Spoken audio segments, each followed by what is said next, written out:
K. Rajaraman, Secretary MICMeitY and Department of Telecommunication, Dr. Rajendra Kumar, Additional Secretary MICMeitY, Dr. Anandesh Pandey, Founder, Chairman and Managing Director, Persistent System, Ms. Daisy Chittilapalli, President Cisco, Dr. Neeta Verma, DG, NIC. Ladies and gentlemen, we've just been informed the Honorable Minister, Shri Ashwini Vaishnavji, is held up with some persistent, important commitment and would be joining us a little later. Once again requesting everybody to be seated, all mobile phones put on to silent mode and the exit doors to be closed, please. Namaskar and good evening. महानिदेशक NIC की ओर से take conclave 2022 के उद्घाटन सत्र में आप सभी का हार्दिक स्वागत है। उद्घाटन सत्र के शुरुआत के लिए आप सबसे अनुरोध है कि राष्ट्रीय गान के सम्मान में कृपया खड़े हो जाएं। May I request everyone to kindly rise for the national anthem. Jana Gana मन अधिनायक जय हे भारत भाग्य विधाता पंजाब सिंध गुजरात मराठा द्राविड़ उत्कल बंगा विंध्य हिमाचल यमुना गंगा उच्चल जलधि तरंगा तव शुभ नामे जागे तव शुभ आशीष मागे गाहे तव जय गाथा जन गण मंगलदायक जय हे भारत भाग्य विधाता जय हे जय हे जय हे जय जय जय जय हे। Thank you. और अब हम मंच पर विराजमान माननीय मंत्री एवं वरिष्ठ अधिकारीगण का स्वागत और सम्मान पौधा भेंट कर करना चाहेंगे।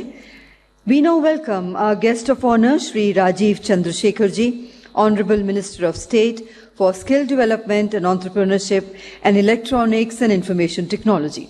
A very warm welcome to you, sir. We welcome Shri K. Rajaraman, Secretary MICMeitY and DOT. A warm welcome to you, sir. We welcome Dr. Rajendra Kumar, Additional Secretary MICMeitY. A very warm welcome to you, sir. We welcome Dr. Anandesh Pandey, Founder, Chairman and Managing Director, Persistent System. We welcome Ms. Daisy Chittilapalli, President Cisco with the potted plant. And we welcome Dr. Neeta Verma, DG NIC with the Green Initiative, a potted plant.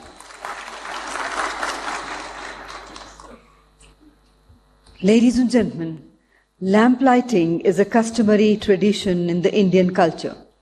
Before we begin an auspicious occasion, it is by the lighting of the ceremonial lamp that we invoke the gods and goddesses to guide our path of endeavors and bless us for the success to achieve the promised. And I now have the privilege in requesting the Honorable Minister and our eminent dignitaries on the dais to kindly light the ceremonial lamp and formally inaugurate the Tech Conclave 2022.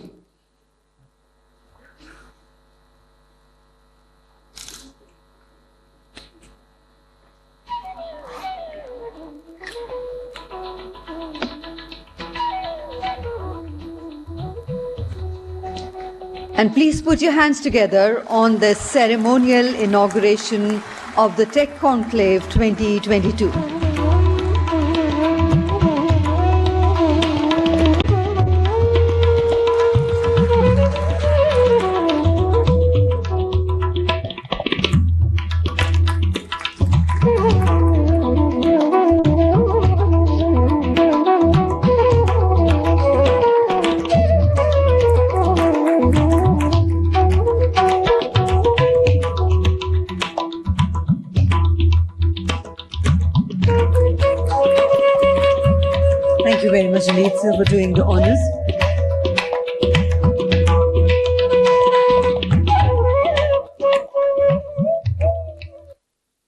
Ladies and gentlemen, as you all are aware, Technology Conclave is a national event organized by NIC annually with the participation of IT heads and other senior central and state government officers. The theme of this year's Tech Conclave is NextGen Technologies for Digital Government and will feature a series of technology talks, seminars and sessions to be delivered by the technology leaders of national and international repute. The objective of the conclave is to keep the participants abreast of the fast-changing technological landscape and help them deliver high-quality digital services to citizens, business and the government. The conclave also provides for an ideal platform for interaction and exchange of ideas regarding the ICT best practices being adopted by the industry. And ladies and gentlemen, may I now request Dr. Neeta Verma, Director General of the National Informatics Center, to kindly begin the proceedings with her welcome address. Please put your hands together to welcome her.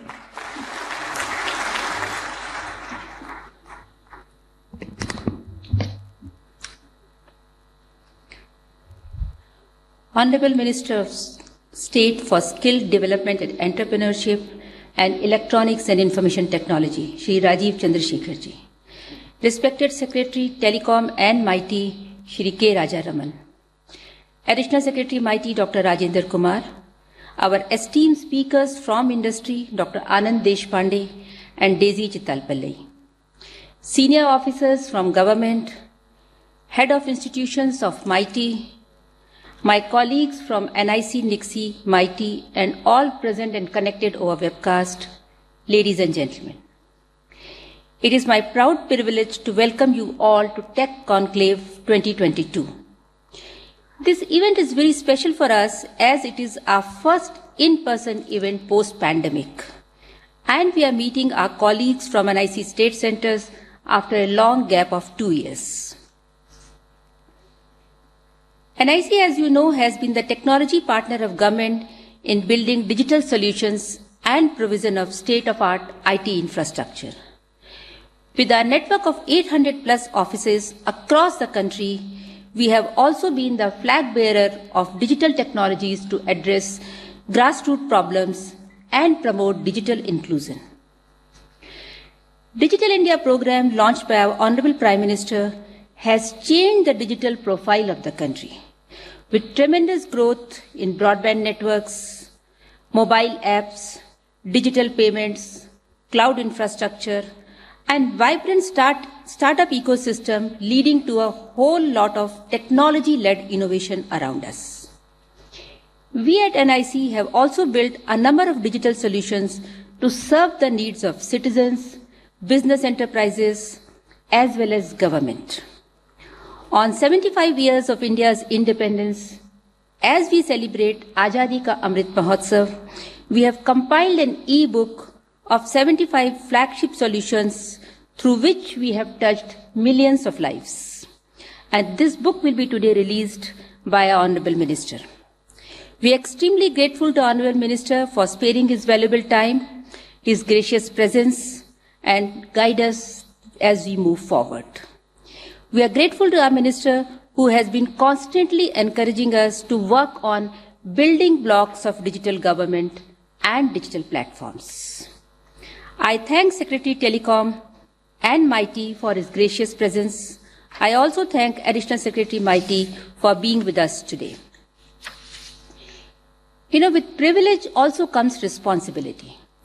And we at NIC are fully cognizant of the fact that we need to be continuously enriching our digital government platforms and solutions with cutting-edge technologies with the ultimate mission of empowering the common man. Many capacity building initiatives have been taken to enrich the knowledge base of NIC employees on a regular basis. Tech Conclave 2022 is also a step in this direction.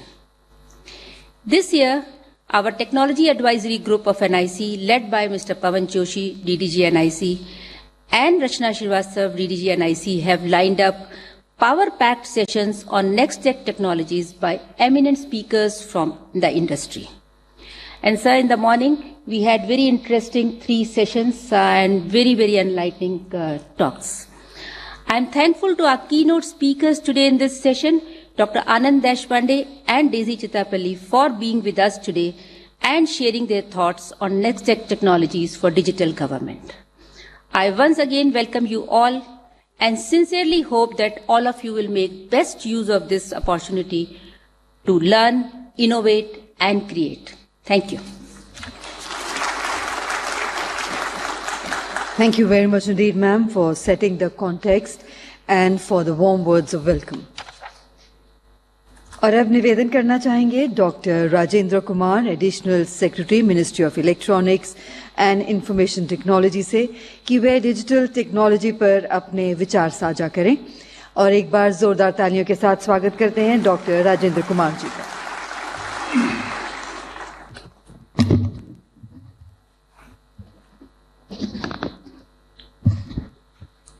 Honorable Minister of State, Electronics and IT, and Skill Development and Entrepreneurship, Secretary NICMeitY and Secretary DOT,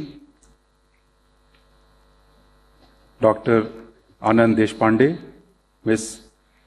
Daisy Chittapalli, DG NIC, all my colleagues in the audience. The theme for this year's Tech Conclave couldn't have been more relevant, especially in the current post-pandemic world where we are seeing much greater adoption of digital, both in our personal as well as professional lives. As a result of this new normal that we are seeing all around, not only in India but also internationally, India's tech sector is getting a massive boost, and our capabilities, especially in NextGen Technologies, are being recognized the world over. And this gives us a huge opportunity to really capitalize on this emerging scenario and make India the global hub for not only digital government, but also in terms of venturing into new areas, which so far we have not really been able to succeed or do it that well. So this includes product development in these areas, also encouraging our startup ecosystem, which already is growing at a phenomenal pace, especially in the last couple of years, and ensuring that all the stakeholders, including those in the private sector, in the government, both at central and state levels, they support this emerging ecosystem. Under the broad framework of Digital India, over the last 6 to 7 years, we have made great strides in really going digital. But this is now the time to really give it the massive support that it's required to be given to ensure that in the next 4 to 5 years, within this decade, India can really become a global leader in the digital technologies. Some areas which are of prime importance as we make an endeavor to really achieve this vision are really important to mention here. I mentioned about the entire approach to the NextGen Technologies. Another domain where we can really do wonders when we talk about digital government is in building platforms for various domains. We already have seen this shift away from applications to platforms, and this is yielding outstanding results in domains like health, in areas like education, in citizen-centric service delivery. And this needs to be really taken further, and we need to ensure that all the building blocks that we have created in the form of massive platforms like Aadhaar, the payment interface, the GST network, the government e-marketplace, etc., they all can be deployed very effectively in these platforms. We already are seeing very effective use of these building blocks in creating very large systems and applications, and going live in the shortest possible time. This needs to be really addressed even more effectively. And some areas like authentication through single sign-on mechanism, also ensuring that the access to the citizens could be made more seamless through unifying all the current different interfaces and different applications available. All these need to be addressed. And I'm sure that with the effort that NICMeitY is really spearheading now in this domain, we are working with all the government departments very closely in building these large platforms, which will which aim at changing the entire paradigm of digital government in terms of making the services seamless, making it more easily accessible, and improving the ease of living and ease of doing business for citizens and businesses. This is going to yield results in the coming time. And once we achieve this objective of building these large platforms in different domains, we have identified more than 20 of them. We already are actively working with many of the departments. Health is already a large effort that is undergoing now. And the interface has been launched for public use. In education, we are doing a lot of work. In agriculture, we are very actively involved with the concerned ministry. So all these projects that we are now currently leading, they aim at changing the entire perception that people have about how the government services can be delivered and how the entire interface with government departments can be made much more easier, smoother, and much more effective for both citizens and businesses. The concept of ease of living for citizens and ease of doing business for the industries, that has to really get ingrained in our mindsets so that we can not only improve the standard of living or ease of living for our citizens, but even internationally we can make our industry, we can make our services much more competitive. In terms of supporting the innovation ecosystem, which is at the heart of the NextGen Technologies, we already have done a lot of work. We have a NICMeitY Startup Hub, which supports nearly 3,000 startups right now in technology-focused domains. And this effort is also, this platform is expanding to cover more startups, more states, more incubators. And with this rapidly growing startup innovation ecosystem, I'm sure that the coming time are very exciting for all of us, especially for NICMeitY, which is dealing with all these domains in a very focused and in a very effective manner. I'm sure with entities that NICMeitY has, NIC and other organizations, we would be able to achieve this goal. The efforts made by NIC and the other organizations, they already are yielding very significant results in this domain across the entire landscape of digital governance. And with events like this, which focus on taking a stock of what we have done and how we should visualize the future growth of this entire digital governance, that is extremely important to really take this further. I wish all the very best to all the participants in this event, both for today's sessions and tomorrow's deliberations. And I really hope that this will serve the needs of the NIC as an organization in finding out the best approaches to address the digital governance requirements in the time to come. Thank you very much. हार्दिक धन्यवाद आपके सेवादायक संदेश के लिए एक बार पुनः हार्दिक धन्यवाद। और अब अनुरोध है श्री के Rajaraman, secretary ministry of electronics and information technology and department of telecommunication से कि वे आने वाली डिजिटल तकनीकियों पर अपने विचार साझा करें।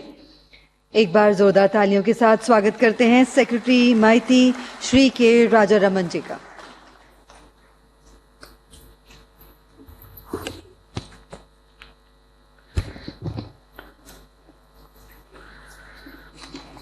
Honorable Minister for State for Skill Development, Entrepreneurship, Electronics and Information Technology, Shri Rajiv Chandrasekhar ji, Additional Secretary, Ministry of Electronics and IT, Dr. Rajendra Kumarji, esteemed guest speakers, Dr. Anand Deshpandeji, Mrs. Deishi Chitlipalleji, Director General of NIC, Dr. Neeta Vermaji, and DDG NIC, Shri Bhawan Kumar Joshi ji, senior officers from the Ministry of Electronics and Information Technology, other ministries, NIC, NICMeitY, and other esteemed participants in this program.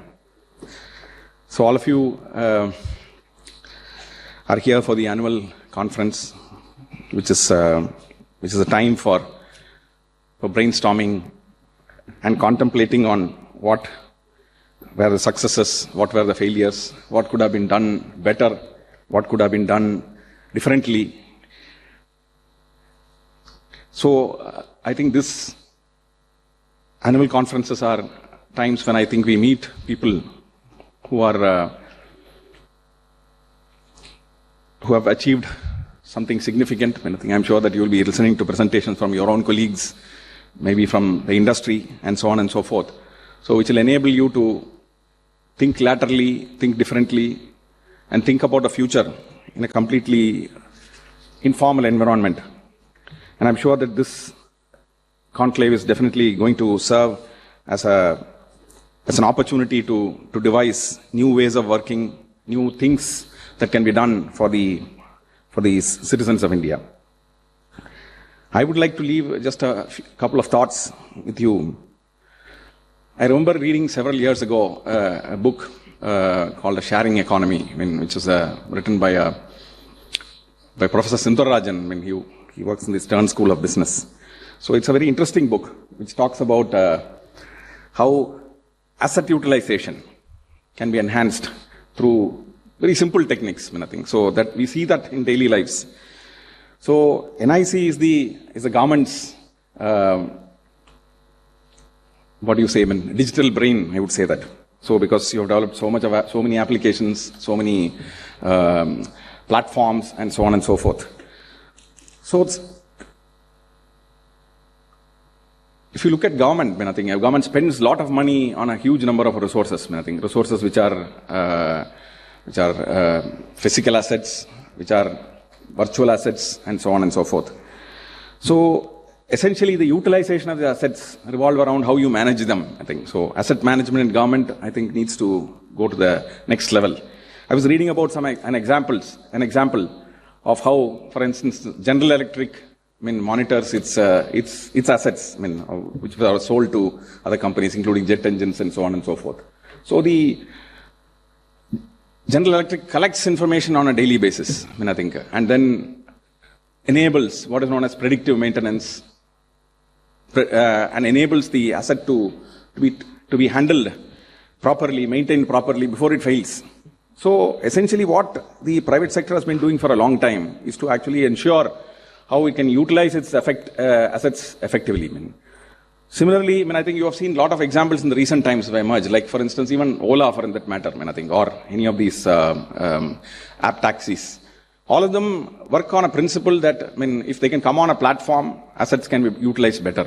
So essentially, if you are a single taxi owner on a road, your taxi might get called maybe for, say, 30% of the time. But if you're on an app, it can be virtually like you can do a 24-hour round. So the asset utilizations change transformatively. So I'm sure that all these examples around us can inspire us to see how asset utilization within government can actually go to the next level.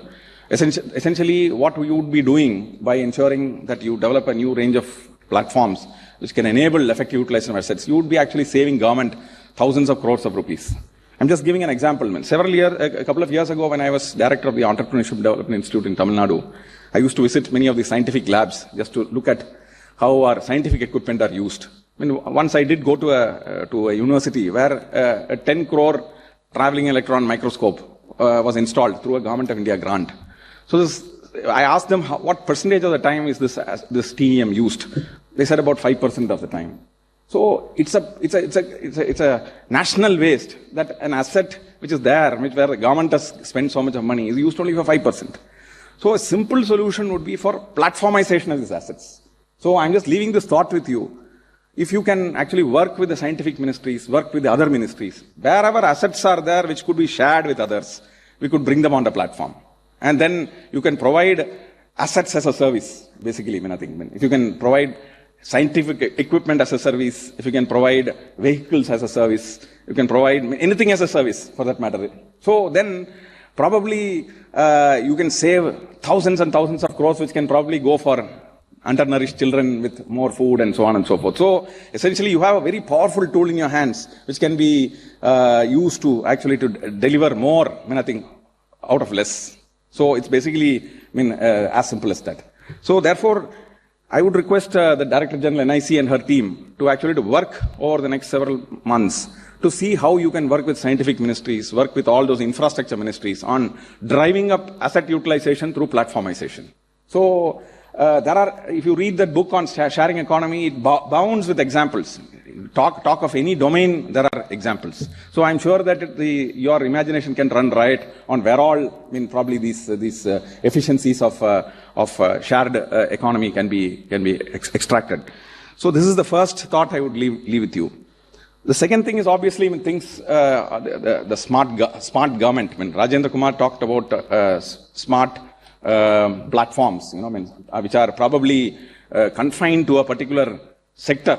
Again, I think I would like to caution that smartness is not smart enough. Because there is basically, again, you are siloizing or putting things in a particular vertical. I think we need to have smart government. So when smartness in government comes about, when everything converges, the underlying database works together as one seamless whole. So designing those kind of new age systems where I think a lot more can be extracted of the data which government owns is probably the biggest challenge. I think I would request you to work on this challenge, and I think we must have only one smart government platform where every other application is subordinate to that smart platform. And I think that smartness, when we talk about smartness, I think smartness must come with a lot of inclusion, because essentially this is what the Honorable Prime Minister has also been stating. Every citizen in the corner, in a remote area, in a rural area, the poorest of the poor, must get access to our services, which means that we have to be smart enough. Our applications have to be smart enough to reach these kind of people, the underprivileged. So therefore, natural language processing and a whole host of layers are required to enable the smartness to be actually very, very inclusive. So this smart government needs to be inclusive. It must be learning in nature, I think, because essentially there is so much of knowledge which happens daily. Artificial intelligence can be used to build that deep learning and machine learning which can happen to make these applications become more and more adapted to real life situations. So with a whole host of technologies which I'm sure that our colleagues here from the private sector would like to talk. We have artificial intelligence, IoT, Aadhaar, I think, which is an identity tool, then mobile phone. That's the biggest asset, every citizen has. So putting all this together and your applications, I think it must really lead to a kind of smartness which probably spans every ministry, whether it's state or central government. So I think designing such systems is probably a big challenge.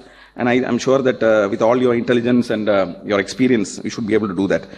The third message I would like to leave with you is on collaboration, because essentially let us all forget that the wisdom comes from government. I think that age is gone. Actually, a lot of wisdom exists out in the open world. I think so. Therefore, I'm sure that many of you have realized that, and the examples of your success all have risen because of your openness in thinking, your in sourcing, etc., and so on and so forth. So, therefore, collaboration spanning the industry, spanning startups, spanning the academia, the research institutions is something which I think all of us must adopt as a fundamental way of working. So, I would request that this collaboration mentality must spread out to every one of our development units to ensure that whatever we do is the best in class. The last thought I would like to leave with you is today, I think, the biggest challenge before India, especially on NIC, because since NIC, I'm a user of NIC systems, I think e-office and so on and so forth. I'm a grateful user, definitely. I must say that, because I think the e-office has been really transformatory and great success. I think we must all thank NIC officers for developing such a wonderful tool, I think. So the biggest challenge before us is security, I think, because today in a world of quantum computing, I mean, people can hack into your systems effortlessly. I think if you have ability to crack your password through using quantum computing, I think then it's all child's play. So with a couple of countries probably, some ahead of us, I think we must ensure that great security of our systems is ensured. So I would request NIC to work very intensively with the best of our scholars, academicians, and others to ensure that the layers of security that are built over our common use applications like e-office, video conferences, etc., is raised to the next level, that it leaves very little to be unanswered. So with this, I would like to thank all of you, and I would like to congratulate all the NIC DG and her team of officers for having organized this conference. I wish the conference all success. Thank you. Thank you very much indeed, sir, for your guidance. और आपके दिशा निर्देश के लिए हार्दिक धन्यवाद. Ladies and gentlemen, our distinguished guest, Dr. Anandesh Pandey, is the founder, chairman, and managing director of Persistent Systems since the dawn of the organization, and is accountable for the holistic leadership strategy and management of the company. As a true technology visionary, Dr. Anand's strength lies in identifying and investing in next-generation technologies and encouraging internal entrepreneurship to ensure that Persistent Systems stays at the forefront of the technology innovation. Currently, he serves as a trustee of Persistent Foundation, member of the Dean's Advisory Council in the School of Informatics of Indiana University, and member of the Executive Committee of MCCIA. और देवियों सज्जनों, अब की note address के लिए आमंत्रित करना चाहेंगे हमारे सम्मानित अतिथि डॉक्टर आनंदेश पांडे जी को. एक बार तालियों के साथ स्वागत करते हैं डॉक्टर आनंदेश पांडे जी का. Thank you. So, Honorable Minister of State Shri Rajiv Chandrasekhar, Secretary Shri K. Rajaraman ji, Additional Secretary Dr. Rajendra Kumar, my co-panelist or speaker today, Daisy Chitlipalli from Cisco, and my friend Nita Verma for inviting me here and for being here for us. Actually, I was here at another NIC event, which was the first NIC Tech Conclave. And could I have my slides, please?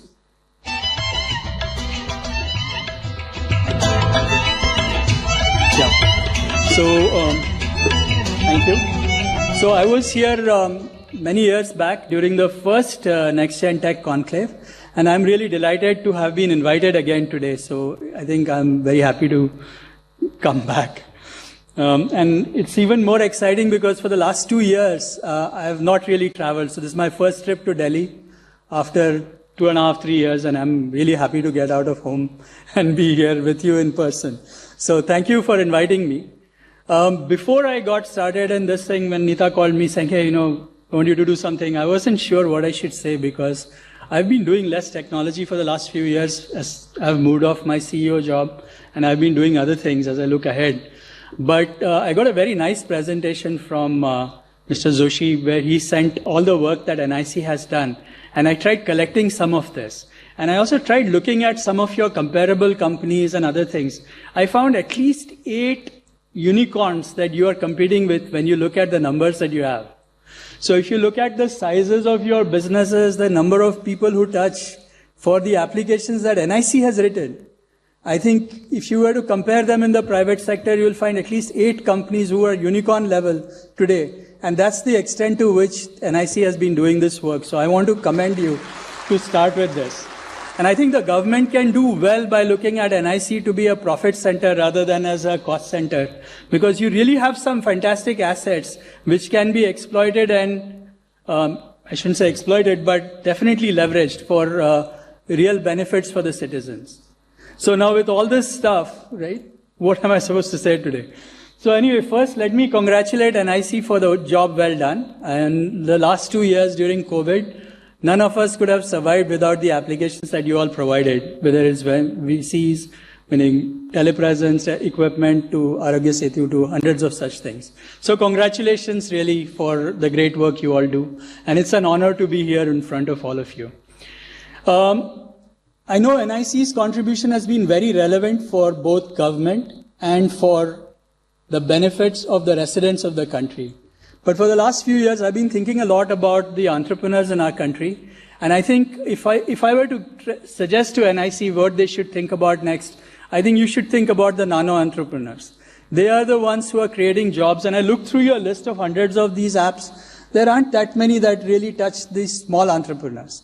And that's really the place where jobs are going to happen. And we also have a minister here from skill development and entrepreneurship, which touches that area. So I'm going to use this opportunity to set that as the context for telling you what technology should you be thinking about for the future.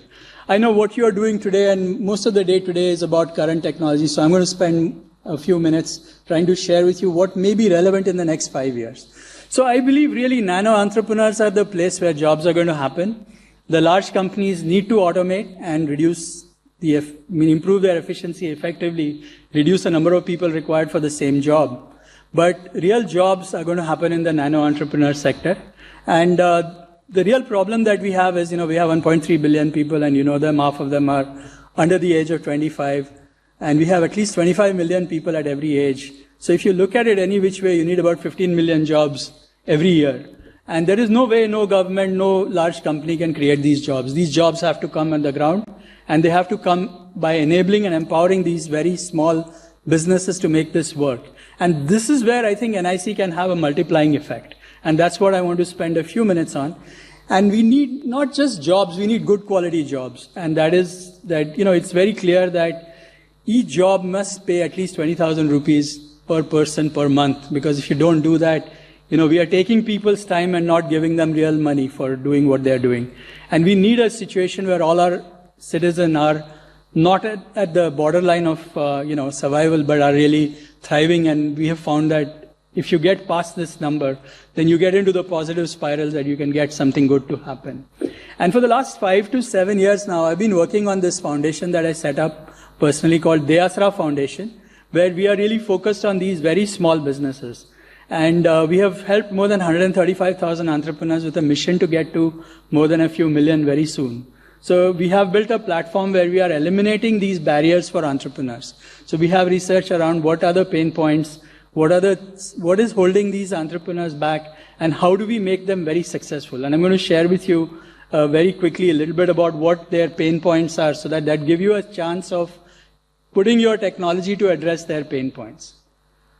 One thing I want to suggest here is that, when we look at SMBs in India, we look at SMBs as anything up to 250 crores. But that's a very, very wide number. And if you look at, of those SMBs, almost 97% of them are below 1 crore. So one of the things I'm trying to suggest is that we need to start thinking of nano entrepreneurs as those between 20 lakhs and 1 crore. 20 lakhs is the GST limit. So these guys are not running very small businesses. They are running decent businesses. But they are not really well supported in any which way as you go along.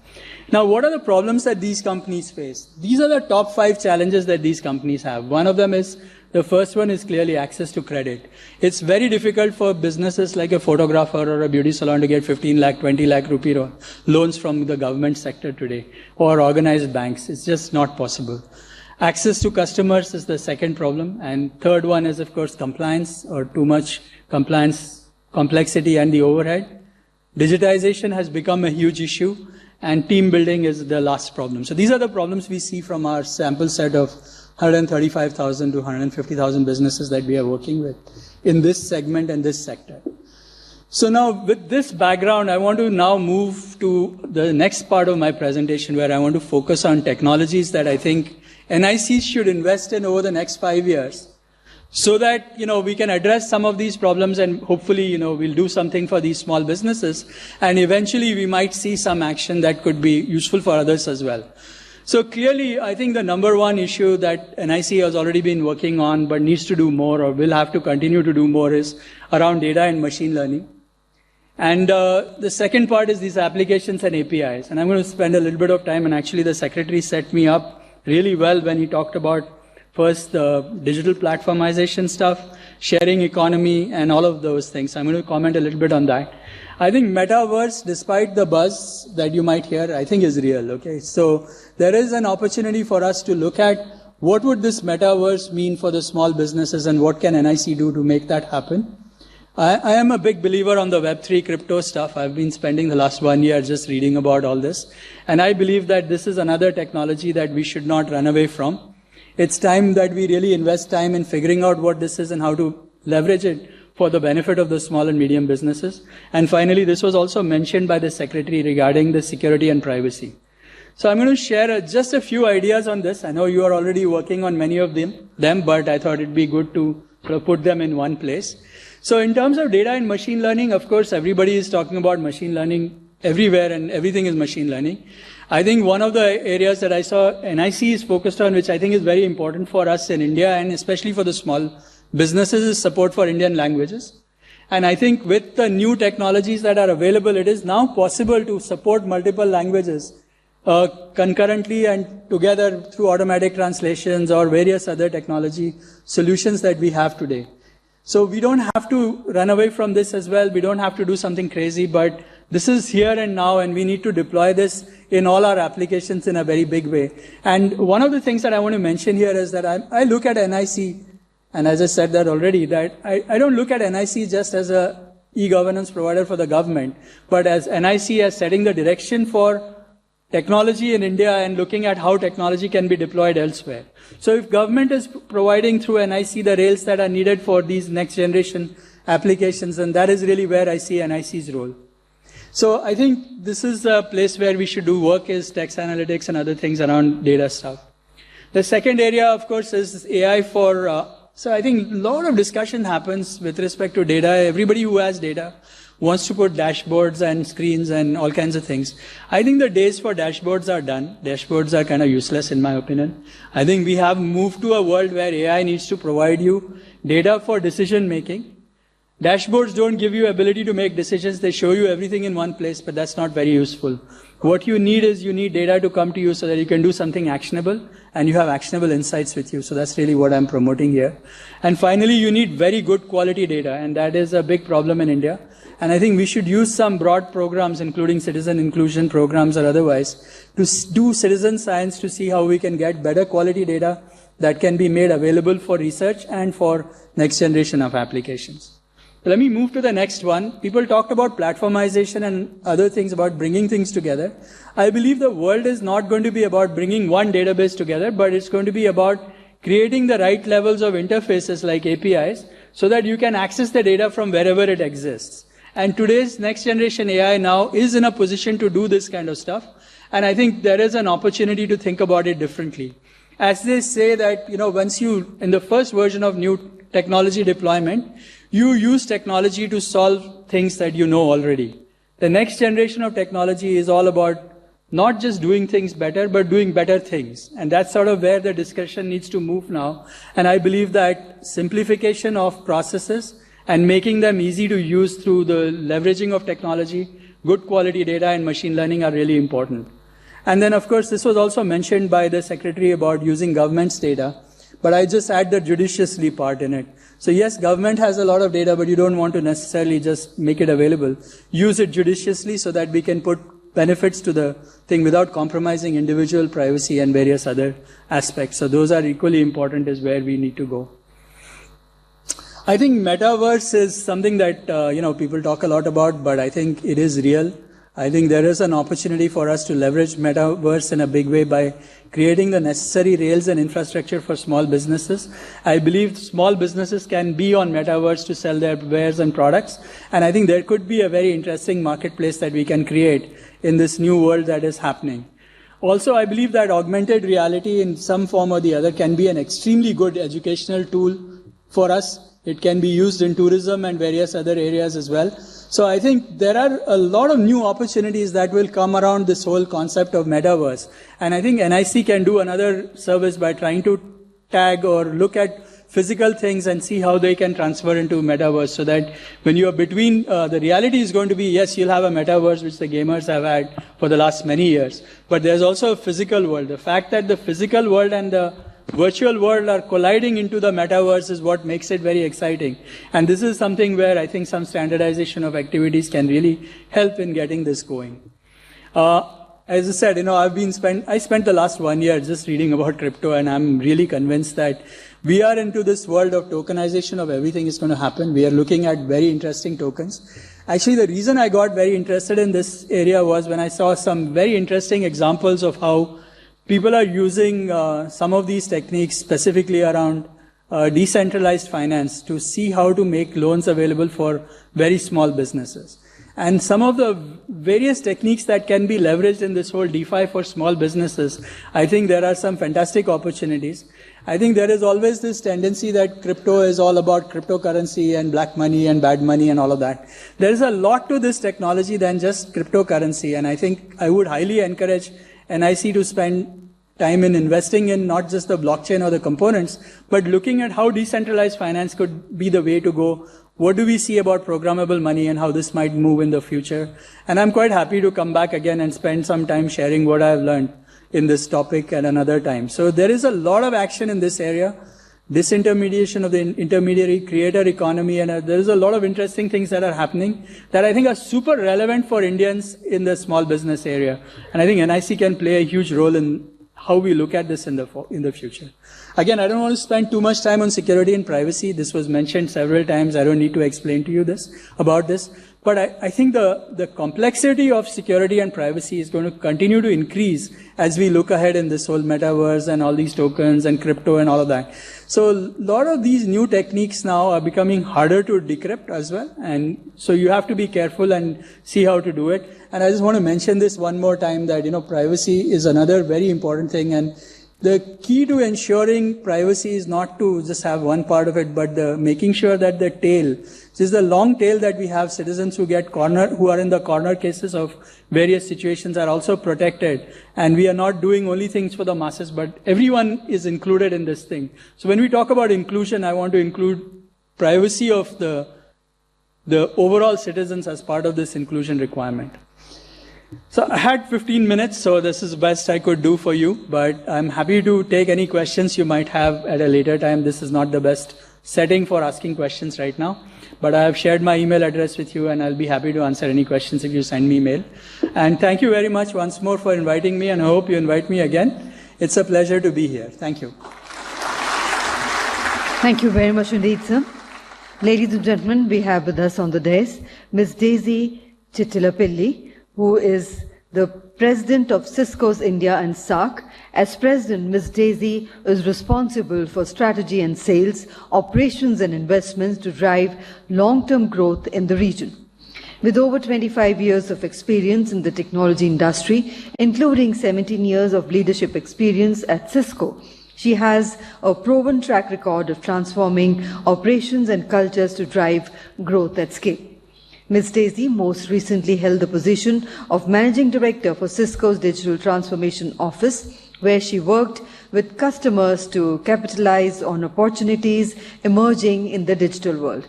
And may I now invite Ms. Daisy Chittilapilli for her keynote address. Over to you, ma'am, and let's put our hands together to welcome her. Thank you very much for the generous introduction. Can I have my slides up, please? While it does come up, Minister of State Shri Rajiv Chandrasekhar, Secretary MIT Mr. Rajaraman, Deputy Secretary Mr. Rajendra Kumar, Dr. Anand Deshpande, DG NIC Neetaji, esteemed guests, good evening to all of you. Like Dr. Anand mentioned, I'm really grateful to NIC for inviting me here because, incredible as it sounds, I haven't been to a physical event in over 2 years. So it just tells you the amount of change that the world has seen and all of us having to adjust to that change. So as India takes a proactive stance on digitization, the government certainly has a very, very critical role to play. And a critical role to play in making sure that that transformation is seamless and that it is inclusive. Today we are, of course, in the midst of one of the greatest, if not the greatest disruption of our lifetimes. And if we have to make the most of that opportunity, because every disruption is also an opportunity, then we have to make sure that governance is also evolving. Like everything else, the way we work, the way we play, the way we learn, the way we create, everything has changed. And therefore, all enabled by technology, and governance is no different. Governance enabled by technology must also therefore change. And to do that, we must understand how the world has evolved and how the world is still evolving, and what does that mean for India and India's people. So there are five trends really which are upending the world order as we know it. Upending traditional systems, creating new rules, causing disruptions. And yes, there is a lot of chaos, but that chaos is also transformative in many ways. And it's pushing us to do things better. It is pushing us to do better things. The first, of course, is that, COVID-19 has thrown the established world order into disarray. We increasingly have an eastward facing or an eastward looking world, eastward looking for talent, for products, for services. Most nations are trying to establish new supply routes. We have an incredible opportunity as a country, and the government is noticing it, has taken action, ably supported by industry. So that's the first shift. While that is the case, there is also the conundrum of resource shortages. As a country, we are no stranger to this conversation. There is resource shortages of power, of people, of basic necessities like food. And now, more recently on the shores, we are subjected to it over the last couple of years, the shortage of components and semiconductor, which is very topical in this technology conclave to speak of. So there are supply chain constraints that are coming at us in every direction on multiple fronts that we have to face. But the silver lining in the cloud is that over the last couple of years, we have had a demographic that has taken to online living.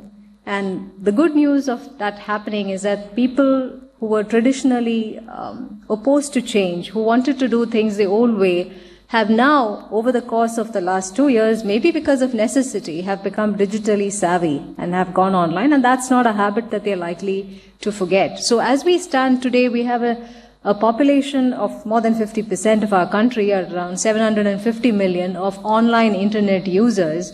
And you can say that these are digitally empowered people, getting there to be digitally literate in a very big way as well. And this will make India a very, very lucrative destination for all kinds of digital services and an attractive destination for investments also. The other shift, of course, is that work is getting redefined. We all understand hybrid work because we've lived that world for the last 2 years. But the other bigger shift I'd like all of us to pay attention to is the way work is being reimagined. So you have robots serving coffee. I can sit behind a console and drive an autonomous vehicle in a mine. This is the types automation is coming at us in ways in which we have never seen. So work has gone hybrid, but work is also getting redefined, and we need to be mindful of both these aspects of work getting redefined and what the opportunities are for us in that shift. We have, I think it was Dr. Anand who mentioned the necessity to create 1.5 crore jobs every year. And if we are a country looking to create jobs, we must take notice of how work is evolving and what are the opportunities that this presents for women to be brought into the workforce, for marginalized sections of our society in the nook and corner of our country to be brought into the workforce as well. The other thing that is happening because of work getting redefined is new business models are emerging. Us going online in a big way and work getting redefined is also leading to redefined business models. Everybody from a Kirana store owner to a small farmer to a large conglomerate like Tata has taken use of a digital app to do more sales than they have ever done before. And this is also a shift and an evolution that we need to be mindful. And yes, I mentioned automation. Everything again from a small Kirana store to a large factory is getting automated and automated at speed. Again, a consideration for us as a country which is looking to create jobs. The World Economic Forum has already called out that robots will do more, or machines will do more work than humans as early as 2025. And so for every country that's looking to create jobs with youth, which is almost at 50% of the population, the opportunity is to create jobs which are more cerebral in nature, and whether it is by choice or by necessity, every country, including us, will have to be a bigger knowledge economy than we already are. And while all of these trends are, of course, looking for better, it's all in the direction of progress, I think there is increasing consciousness. The most important thing to understand and probably acknowledge is that as individuals, as businesses, as government, we all understand as progress in isolation means nothing. I think Secretary Rajaraman talked about it, that this progress has to lead to a more inclusive and sustainable world, and that is the focus of us as individuals, of businesses, and of course as our government too, that is the focus. So today, I think the reason for that is because today we have the tools, the technology, and more than anything else, perhaps the intent to use technology for greater good. Technology can, of course, create economic prosperity. It can revolutionize traditional sectors like manufacturing, agriculture, other sectors to become more profitable and more productive. It can bring, like I said before, more women and marginalized people into the workforce. And it can, through digitally delivered services like healthcare, education, financial services, insurance, credit, etc., ensure citizen welfare. From a deeper, more strategic perspective, it can also allow us to scale and create innovative models, not just for our country, but also for the world. And as I mentioned earlier, it can, of course, lead to a lot of investment making its way to India. The challenge in front of all of us is how do we make this happen? How do we transform India to become a true knowledge economy or a global powerhouse? And the way I see it, there are 5 broad areas that need attention. I'm not talking about technologies. I had a feeling Dr. Anand would cover them. So I'm going to talk about the 5 pillars for progress or transformation. The first thing to get right is infrastructure. And infrastructure, yes, we all know the physical infrastructure pieces. We have to get our power situation right. We have to get our logistics right. But there's also this concept of digital infrastructure. As we digitize, as we create more data, as businesses and governments become more reliant on better data, it's important to look at digital infrastructures. And data centers are a great example. Data centers, we need efficient data centers to power applications, to power all those brilliant citizen applications that NIC is developing. NIC has also built some of the best world-class data centers foreseeing this requirement. So that is a need that will continue to exist. In fact, there's a report by JLL which says that data center capacity in India will double in the next 12 months. And the classification of data centers as an infrastructure by the government is a very timely move, and something that the IT industry has been watching with interest and is lauding, because it will drive more finance, easy capital, and focus and developers into the space. The next thing we, of course, talk about is the internet. I mean, I say connectivity, but that's an outcome. It's really the internet. And we need to make sure that we have connectivity at the granular level so that everyone has access to all of the emerging opportunities that the new world brings. Now, I think I'm preaching to the choir here because NIC has been running massive government networks for years with NICMeitY and other, with the Knowledge Network and so on. BharatNet has pushed the envelope forward in terms of moving the connectivity to the remote corners of the country, and it's great to see it mentioned as a project of importance in the fiscal budget this year. There's talk of 5G, which will further revolutionize connectivity, and I think all of that is very, very important. The thing to note, while the internet is changing and evolving at speed, in fact, in the closed room outside we were having a conversation about just that. So as more devices and people are connecting at a speed and scale that we've never seen before, there is a need to build a very reliant, very robust, very scalable infrastructure and architecture so that we can onboard people and devices at scale, we can provide fast connectivity, and we can provide secure connections to applications for everyone, irrespective, and not end up doing what some countries could accidentally end up doing, which is creating a digital divide. The third thing is that, I think Dr. Deshpande talked about this. As the internet becomes ubiquitous, so will the digital identity of every citizen.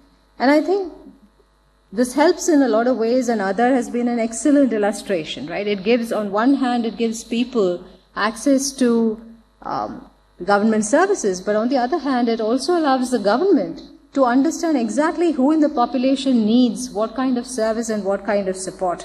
And I think we're trying to do the same thing again with the Ayushman Bharat, we're trying to repeat the success of Aadhaar with the Ayushman Bharat Health ID. So digital identity for citizens is a very, very key criteria if we are looking at governance for the future. And perhaps the next one is the one that all of us are seeing around us and maybe does not need much explanation. Critical to every transformation, whether it's governance or otherwise, is talent and as people. If there's a NASSCOM Zinov study out there which talks about a shortage of 1.9 million techies in India, bulk of that in emerging areas like AI, ML, IoT, cybersecurity, etc.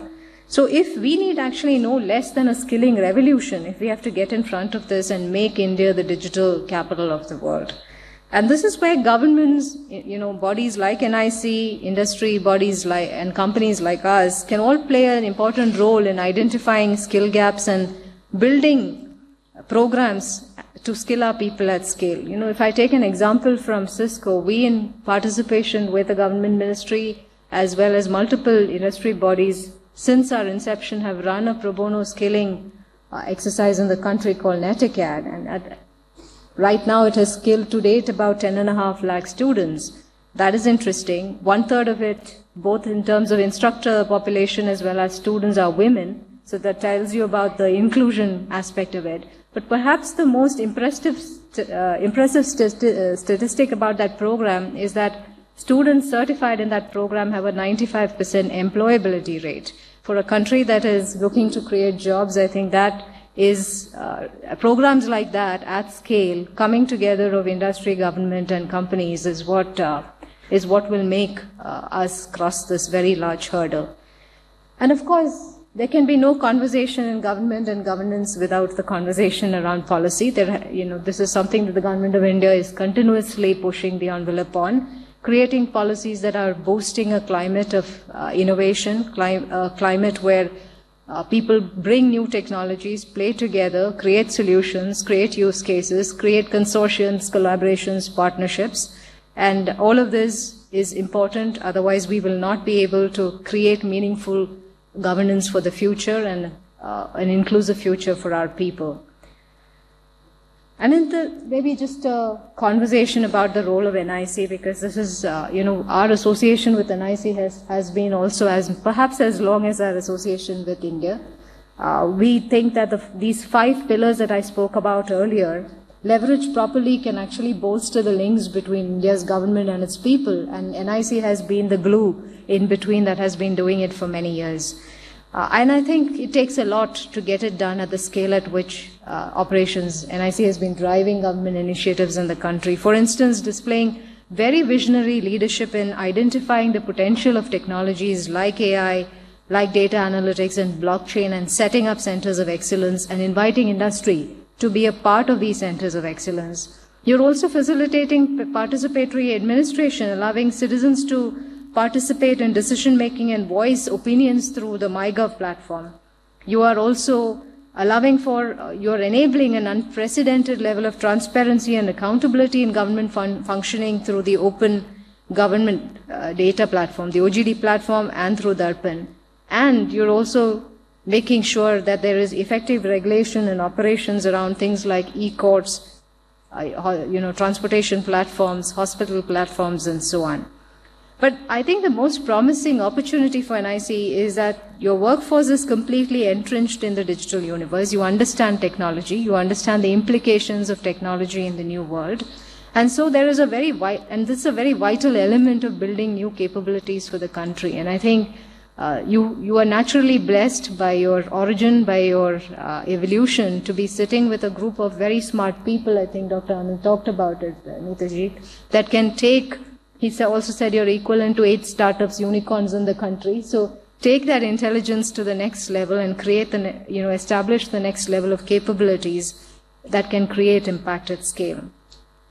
So in closing, I just want to say that we know that the road ahead of us is replete with opportunity. And I think Secretary Rajaraman talked about it. No one entity working alone will be able to move the needle on digital. I think it will take our collective might as the government, industry bodies like NIC, companies, enterprises like us, to come together and work towards a shared vision. All of you at NIC have the unique and powerful ability to bring access to information and resources to the people of the country. And as the tech industry, companies like ours have the ability to bring the best digital capabilities to help make that happen. Together, we can transform the socio-economic landscape of India and create a far more inclusive and sustainable India. I wish us all the very best in this endeavor. I wish you all the very best at this conference. Thank you for your time and attention this evening. Thank you very much indeed, ma'am, for that wonderful address and presentation. And moving on, ladies and gentlemen, the information and communication technology ecosystem in India has been continuously evolving and is experiencing exceptional growth. NIC has built a wide variety of digital solutions to cater to the ever-evolving and ever-challenging demands of the governments, businesses, and the citizens. As part of the ongoing celebrations of Azadi Ka Amrit Mahotsav, NIC has prepared a compendium of NIC's 75 flagship digital solutions. And may I now request the Honorable Minister to do the honors of releasing the 75 digital solutions from NIC, or by the click of a mouse.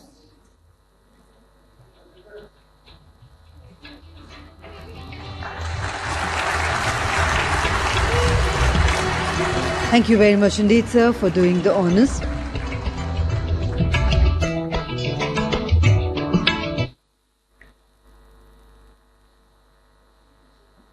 We present a short video on the 75 digital solutions from NIC.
Thank you. And ladies and gentlemen, we now request the Honorable Minister to release the book, Citizen Empowerment Through Digital Transformation in Government.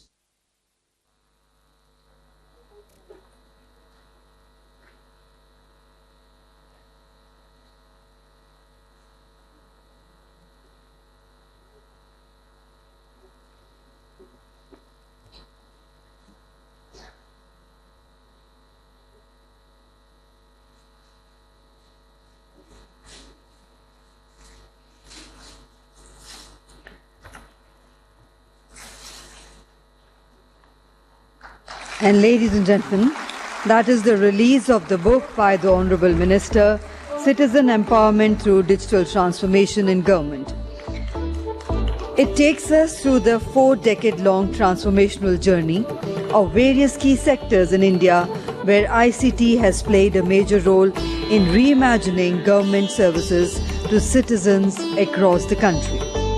It touches upon the emergence of the National Informatics Center as a premier technology institution of the Government of India and its collaborative efforts with the central state governments as well as the district level administration to deliver the best-in-class solutions. Inspiring and informative, the book is filled with real-life transformation stories that have helped to lead the people and the Government of India to realize their vision of a digitally empowered nation. And this book has just been released by the Honorable Minister at the occasion of the NIC Tech Conclave 2022.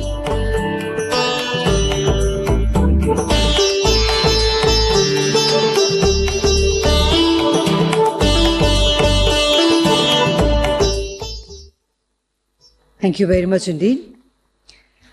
And ladies and gentlemen, Our guest of honor today, Shri Rajiv Chandrasekharji, is a Member of Parliament and a Union Minister of State in the Ministry of Electronics and Information Technology and Skill Development and Entrepreneurship. Ladies and gentlemen, let's put our hands together to welcome the Honorable Minister for his address.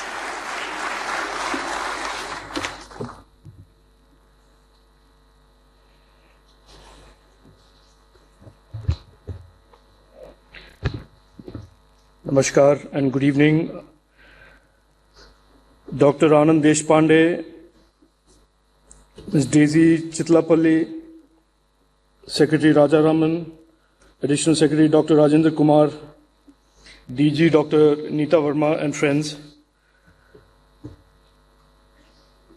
Thank you first of all to Dr. Neeta Verma for arranging this Tech Conclave. And more importantly, not just arranging the Tech Conclave, but for titling it NextGen Technologies for Digital Government. And there is a reason for that. I'll explain that personal joke between me and her on that. But I am extremely glad that NIC has chosen this theme for this year's Tech Conclave, because I believe it signals that it understands very well the challenges and opportunities that face us or are presented to us as a government, and the need to, in a sense, and I'll use the phrase that Daisy used, reimagine government for the future. And I think it is also very appropriate that we are attending a tech conclave that talks about next-gen technologies, that talks about digital government, at a time when we are celebrating 75 years of our independence and looking forward to the next 25 years as an independent nation. And we are looking back on our governance, our democracy, how far we have traveled, how little we have traveled in some cases, and looking forward to how far we must travel. I have been aware of NIC in many ways from my early days as an entrepreneur. When I used to walk up to those days, I think it was called not Department of Electronics, it was called something else. I forget what it was called, but it was Department of, I think it's Electronics, yes. And I was aware of NIC, I was aware of its very important role in bringing technology into government and governance. And so in a lot of ways, anticipating, planning for the future of technology for government is embedded in the DNA of NIC. And it has traveled through many interesting innovation cycles over the last many years. And I will be carefully going through that book, Dr. Verma, and I hope you have captured some of the history of NIC in that, because it will be certainly interesting reading. These many interesting innovation cycles of governance, from initially bare-bone connectivity types of services, email services, to now much more complex platforms and solutions of the kind that Dr. Deshpande mentioned.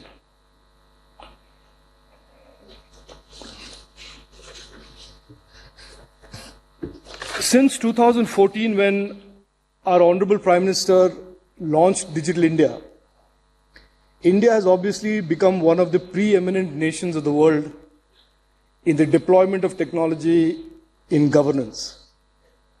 And it is worth recalling what the objectives of the Honorable Prime Minister were when he launched Digital India. And mota, there were three broad objectives that he outlined. He wanted technology to transform the lives of the citizens, i.e. technology should transform governance and democracy. Second, he wanted technology to expand the economy and create more opportunities. And third, he wanted, in the area of technology, as he looked forward from 2014, that India ought to play a leadership role in how the future of technology evolves by some world-beating, world-leading capabilities and capacities that we build in the nation. And in the context of digital government, if you see the first objective of transforming citizens' lives, and I think just a few months ago I spoke here in the context of, I think, the UIDAI program. I think it was the same building, same place. And I said the same thing.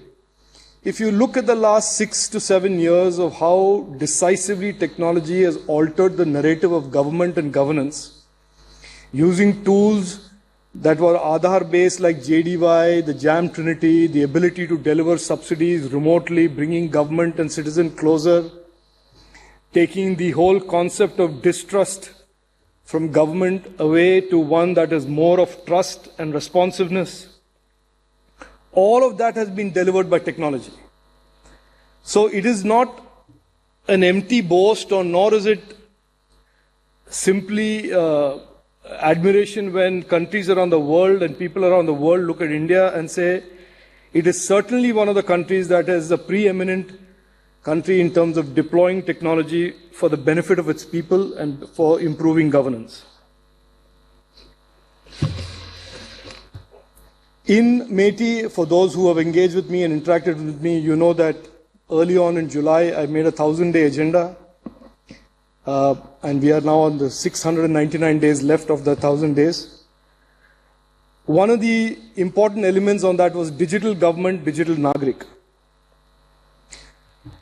And I will explain to you in a few points about why that is important and why this reimagining of government and the increased digitization of government places NIC in an extremely important position, presenting to NIC the opportunity to really be the force multiplier and the catalyst for this wave of change and reimagination of government and technology.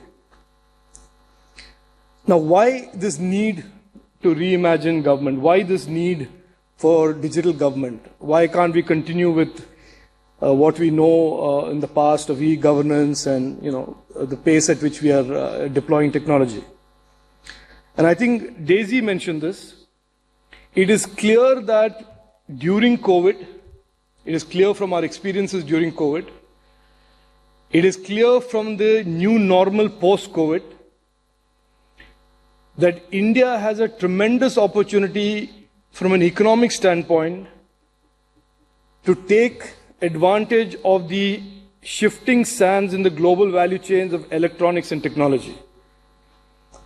That opportunity is a real opportunity. And in the ministry, for those who are aware, and for those who are not, I will share this with you, that we have created a $1 trillion digital economy roadmap, of which almost 300 billion, and we were just having a chat leading up to this conference, that maybe the $300 billion, which looked like a very big target for electronics manufacturing in July of 2021, is actually something that is a lot more conservative. And maybe we should be upping the number to a number larger than 300 billion to 400 billion. So, in a nutshell, what I'm saying to you is, one of the realities in this post-COVID new world order is that India has this huge opportunity, and it is an opportunity that is not a permanent opportunity, it's an opportunity that is there with a small window of opportunity for us to be expanding our digital economy very rapidly and very fast. To achieve that, we clearly need to be a government, we need to have a government that is more responsive, faster, much more efficient in terms of policy making, and to address the issue of inclusion, which again a number of speakers before me spoke about, which is to bridge the remaining deficit, the distance deficit between government and those citizens who are far away, by expanding our digital connectivity and the internet, the connected population on the internet. We are at 800 million, 80 crore Indians today online. I think Daisy said 75 crores. But last time I checked, I think the number from TRAI was 80 crores. And in a short while from now, we will be, in the next 2 years, 3 years, as BharatNet kicks in and that whole, the world's largest rural broadband network project rolls out, we will have over 1 billion Indians, 1.2 billion Indians online. So if you assemble these ducks in a row, or you assemble these opportunities, one is this growing digital economy opportunity, the second is the need for government to become more efficient, and third, the fact that more and more of India's consumers, India's citizens, India's businesses are going to be online and seeking more responsiveness and efficiency from their government. It is clear that we need to accelerate and we need to deeply embed more and more technology into government. And in a few weeks from now, you will see from NICMeitY this whole launch of the architecture of digital government and this new digital government vision in terms of what is expected of the digitization of government in the coming years. The other element of this is this issue of data and data-led governance. I think a couple of speakers again spoke about how much data there is in government today, how they exist in silos, and how the efficacy of government policies and government programs can be made much more efficient and much more vectored and directed if this data is available in one place, shared with analytics, data science, and AI as layers on top of that, in addition to traditional data management.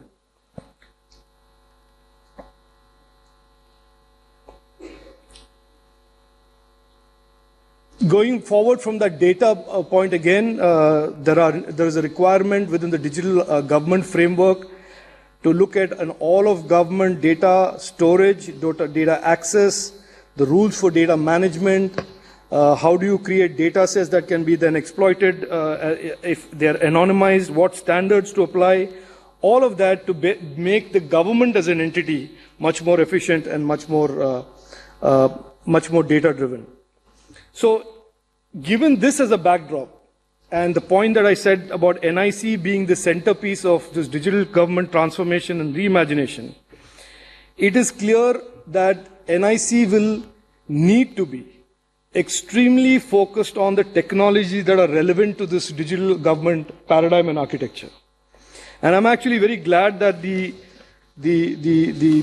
program talks a lot about the cloud, it talks about the databases, it talks about storage, AI. All of these technologies are absolutely relevant.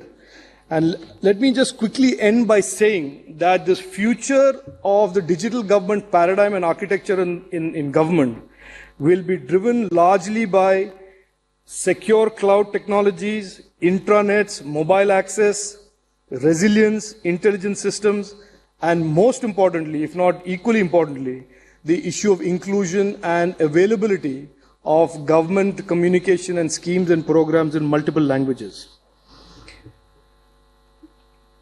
The technologies for this type of new architecture exist. I think to a large extent these are technologies that already exist. Some of these technologies are emerging technologies.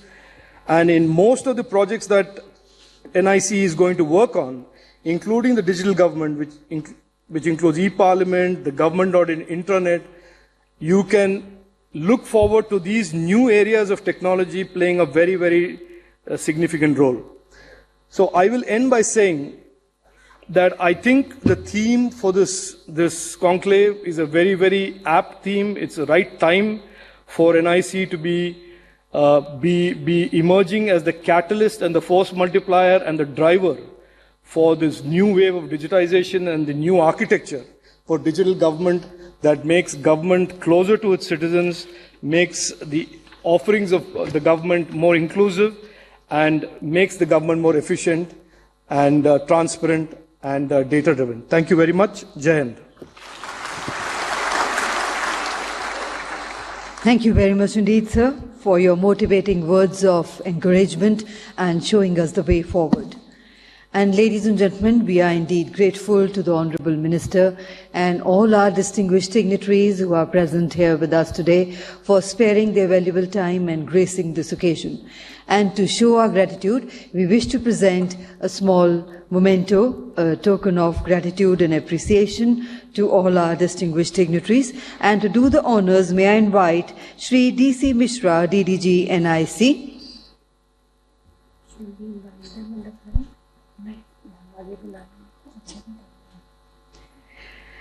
And we would honour the Honourable Minister of State, Shri Rajiv Chandrasekharji.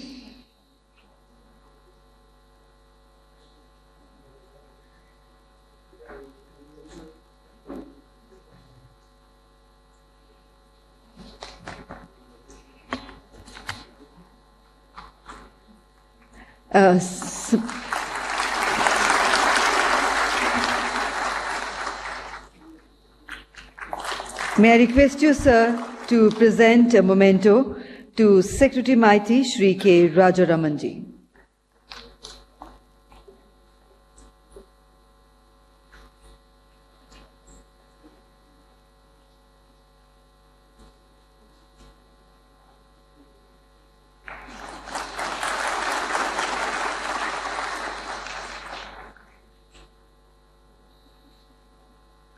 Thank you, sir.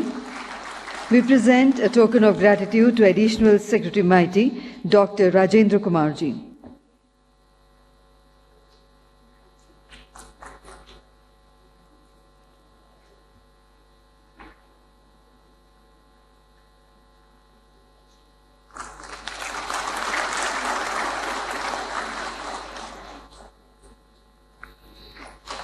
And we present a token of gratitude to Mr. Deshpande.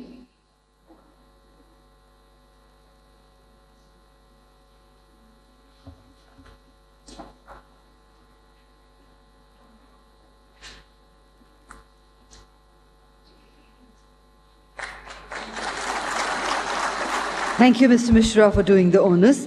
May I now invite Ms. Shalini Mathirani to do the honours of presenting a token of gratitude to our special guest, Ms. Daisy Chittilapilli.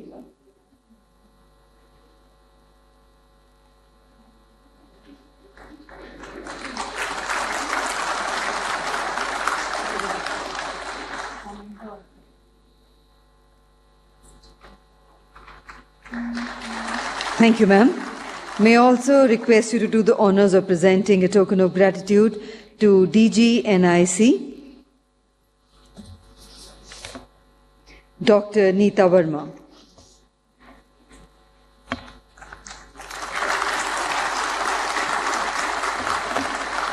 Thank you, ma'am, for doing the honours. And now, ladies and gentlemen, may I request Ms. Rachna Srivastava, DDG NIC, Member Technology Advisory Group, to kindly propose the vote of thanks and close the proceedings of the inaugural session.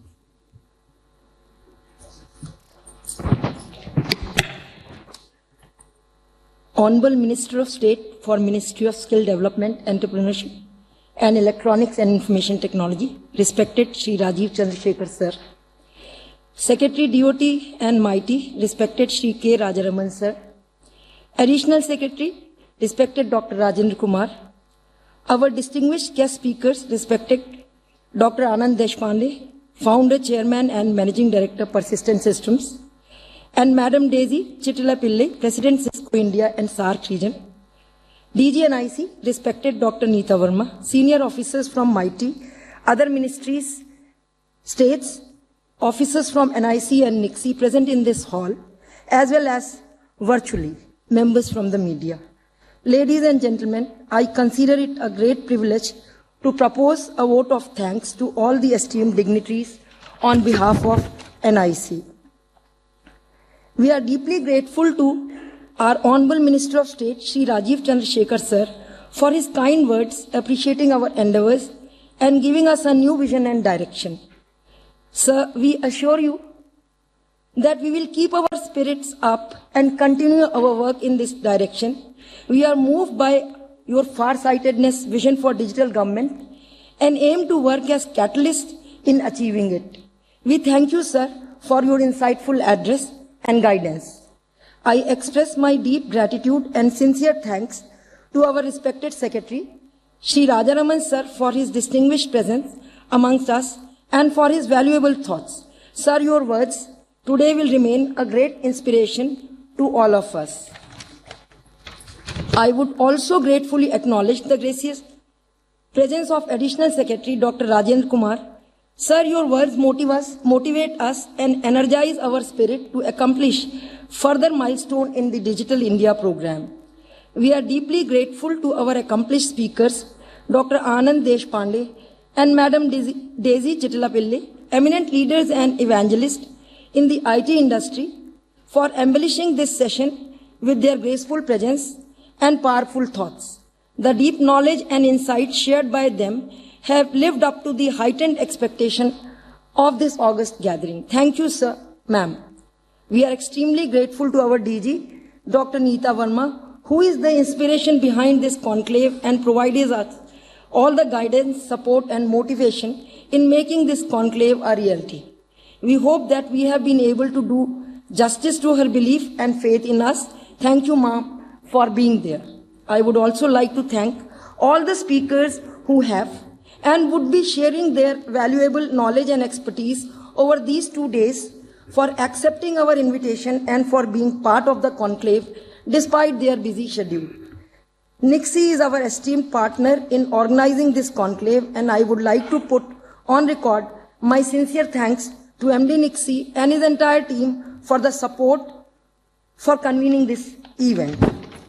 Our sincere thanks to all the teams related to design, media, VC, webcast, protocol, finance, DG office, and many others. Without their support and cooperation, this event would have not been possible. We hope this conclave will provide a great platform and learning opportunity to understand the various aspects of emerging technologies to the participants. This will help them to enhance their capacity and provide leading impetus to the implementation of Digital India program. My sincere thanks to all the officers from NIC, ministries and other distinguished participants for attending this conclave in large number and making it a success. Wish you all a great learning experience in the conclave. Lastly, my thanks are due to my colleagues from various working groups and technology advisory group who have worked with great dedication to make this event a success. Thank you very much. Thank you very much indeed. और इसके साथ ही उद्घाटन सत्र का समापन करते हुए आप सभी से निवेदन है कि हमारे सम्मानित अतिथियों के मंच पर से प्रस्थान करने तक अपने स्थान पर बैठे रहें. Requesting all of you to kindly remain seated while our dignitaries leave the stage. और इसी के साथ आप सभी का धन्यवाद करते हुए आपको सूचित करना चाहेंगे कि कल सुबह के कार्यक्रम की शुरुआत हम सुबह के 9 बजे से करेंगे और आप सभी से निवेदन है कि 8:55 पर अपने स्थान ग्रहण कर लें. And ladies and gentlemen, we thank all of you for your presence, and we would like to inform you that tomorrow we will commence the proceedings at 9 o'clock sharp, requesting all of you to be seated 5 minutes before that. And on that note, inviting everybody for high tea served outside. Have a wonderful evening ahead. Safe journey home. Good evening and namaskar.